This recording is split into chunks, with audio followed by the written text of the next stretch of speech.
My name is Raychelle, born again Christian, brought up in Kenya, Nakuru County. I'm a mother, therefore married to one man. I'm a mother of so many boys, three adopted and two biological ones. I'll give you a story on how I got the adopted one. I met this man. This man, the father of my adopted boys. And these boys are the one who introduced me to this man. Can I give you a story about it? I attended an inauguration ceremony of a friend just in Nakuru. This inauguration ceremony, I found these boys. They were very young by then. So I noted one boy carrying the other boy at the back. I got interested. Where is the parent to these boys? I took them, questioned them, who is your mama? Unfortunately, the mother had passed on. That is the last time I've ever asked a boy or a young boy or girl about the whereabouts of the mother. And that is how I befriended these boys. We became good friends. We exchanged contacts. And these contacts are the ones that connected me with now the man who is my husband. I've been brought up in Molo. Molo is a sub-county in Nakuru County. And that's where I was brought up. I joined my primary school in Molo, my high school as well. But with my college life, it's a story to tell. It happened that, number one, I'm a firstborn. And therefore, when I talk of being a firstborn, you know the responsibilities that are accompanied by a firstborn. Therefore, in a nutshell, I want to mean I was a mentor of myself. Therefore, that tells you how resilient this woman is. Now, having been the firstborn, I had the choice to choose my high school, where to go to. True, my parents were very comfortable paying my school fees, but now the challenge is, which school do I join? So the responsibility was, I choose my school, try to get the school fees payable there, and then tell my parents. That one brought now the resilience in me. It happened that after my high school, I had to choose my college. I didn't have any knowledge. Mark you, I said earlier that I want to bring the idea of the resilient woman in me. I had to look for a college for myself without any knowledge of which course do I pursue. Therefore, I happened to land in Uganda. Uganda is a neighboring country. Therefore, I joined Uganda for 5 and for 6. Unfortunately, my dad passed on before I completed. That one brought a hitch again in my career.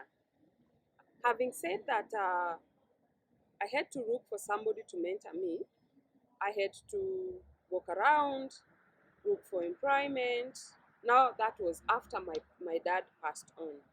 I happened to run on a teaching job where I taught for the last 7 years.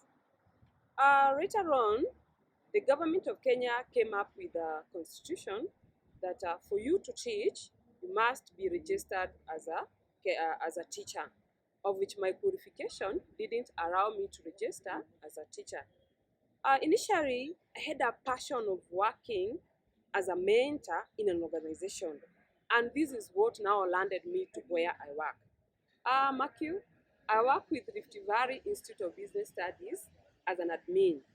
This admin has to make sure that operations run very well all around, right from the time this student is admitted to the time this student graduates. And here, this is where now my mentorship comes in.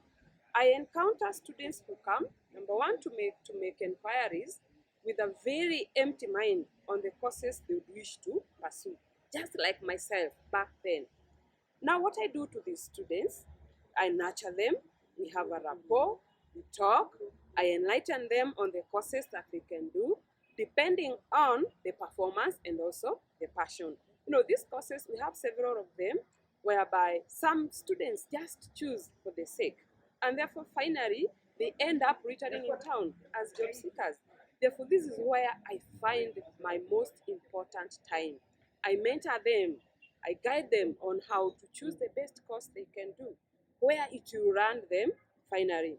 So I'm happy about it because I do make sure that these students don't waste a lot of time like I did. Therefore, I feel privileged to work at the desk I work because I mentor these students at a early age, 18, 20, 21, unlike myself, who came to realize who I am at the age of 35. So I mentor them, I guide them, and I've seen it working because I've seen people coming back. That one now motivates me, encourages me to work more there. I do motivate them, I do guide them. This is the way you should do it, this is what you should do, and for what reason.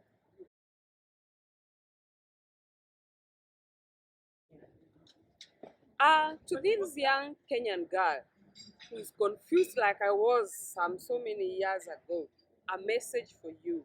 There are people who have made it. Despite the ups and downs, you don't have to give up. We take challenges as a stepping stone to see the future. Therefore, this Kenyan girl who is confused, not knowing what to do, here is a word for you. Keep on keeping on. A Kenyan woman, from my experience, is a resilient woman. Women who don't lose hope, women who are focused, and women who push on until they get what they desire. That is what I can describe as a Kenyan women.